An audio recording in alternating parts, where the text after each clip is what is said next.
Till now, we have been studying contact forces. These are the forces in which contact between the objects is necessary for the force to operate between them.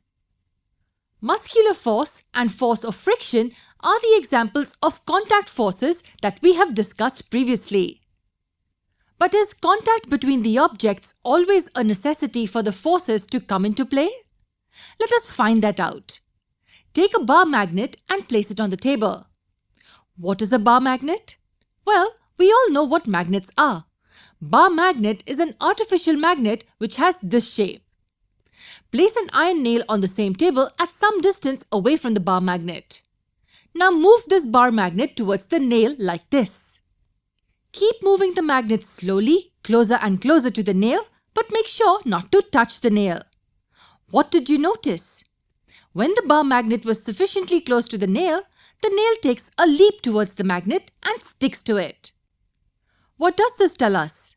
This shows that the magnet attracts the nail and the contact is not necessary for this attraction. The magnet pulled the nail towards it even though it was not in contact with the nail. The force that this magnet exerts on the nail is called magnetic force. So contact is not required for the magnetic forces to come into play. We call this force a non-contact force. Now, if you bring this magnet close to your iron cupboard, you will get the same results. As you move this magnet closer and closer to the iron cupboard, the magnet will attract the cupboard towards itself and vice versa.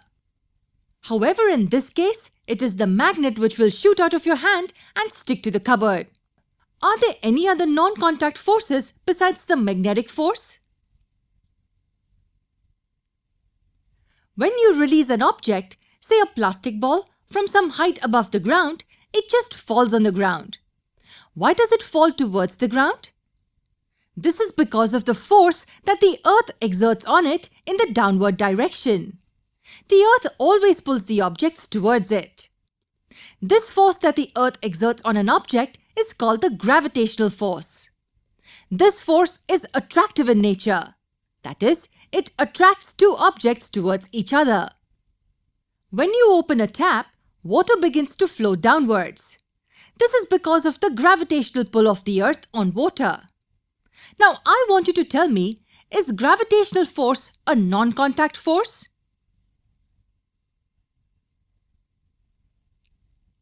Yes, it is.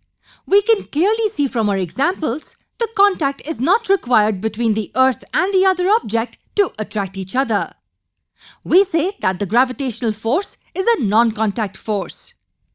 In the next video, we will see one last example of a non-contact force. See you there.